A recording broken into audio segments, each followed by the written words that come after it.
তিন ব্যক্তির জন্য ধ্বংস, তিন ব্যক্তির জন্য ধ্বংস। রাকিমা আনফু রাজুলিন যুকিরতু ইনদাহু ফালাম ইউসাল্লি আলাইয়া ওয়া রাকিমা আনফু রাজুলিন দাখালা আলাইহি রামাদান সুম্মা ইনসালাফা হাত্তা ইয়গফিরা লাহু ওয়া রাকিমা আনফু রাজুলিন আদরাকা আবাওয়াহুল কিবার ফালাম ইয়াদখুলাহুল জান্নাহ।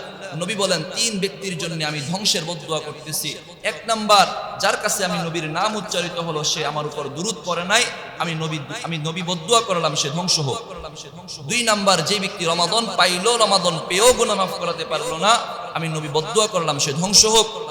তিন নাম্বার, যে ব্যক্তি তার বৃদ্ধ পিতামাতা অথবা কারো একজনকে জীবিত পাইলো, মা বাবার খেদমত করে জান্নাত কামাই করতে পারলো না, ওই বান্দাটাও, ওই ব্যক্তিটাও ধ্বংস হোক।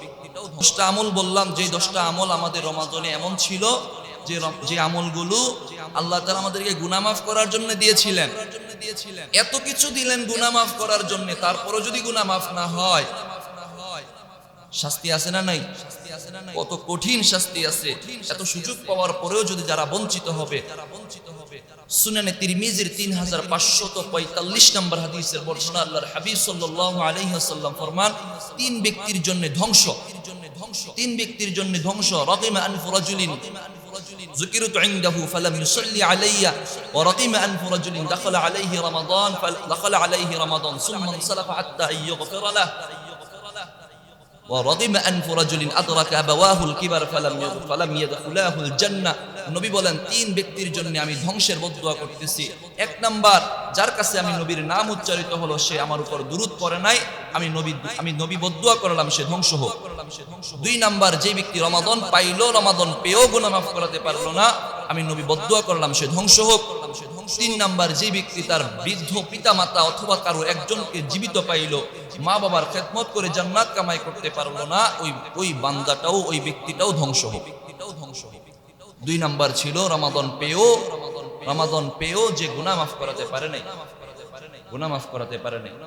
এই জন্য এখনো সুযোগ আছে, এখনো সুযোগ আছে গুনাহ মাফ করানোর জন্য চেষ্টা করেন। আল আদাবুল মুফরাদের 664 নম্বর হাদিস, বিখ্যাত হাদিস, রাকান নবী সাল্লাল্লাহু আলাইহি ওয়াসাল্লাম আল মিম্বার في الدرجة الأولى قال آمين وفي الدرجة الثانية قال آمين وفي الدرجة الثالثة قال آمين। নবী যখন মিম্বরে আরোহণ করেন খুতবা দেওয়ার জন্য, প্রথম সিঁড়িতে যখন পা দিলেন নবী বললেন আমিন, দ্বিতীয় সিঁড়িতেও যখন পা দিলেন নবী বললেন আমিন, তৃতীয় সিঁড়িতেও যখন পা দিলেন নবী বললেন আমিন। সাহাবায়ে কেরাম বললেন, ইয়া রাসূলুল্লাহ, কোন কারণে আপনি আমিন বললেন?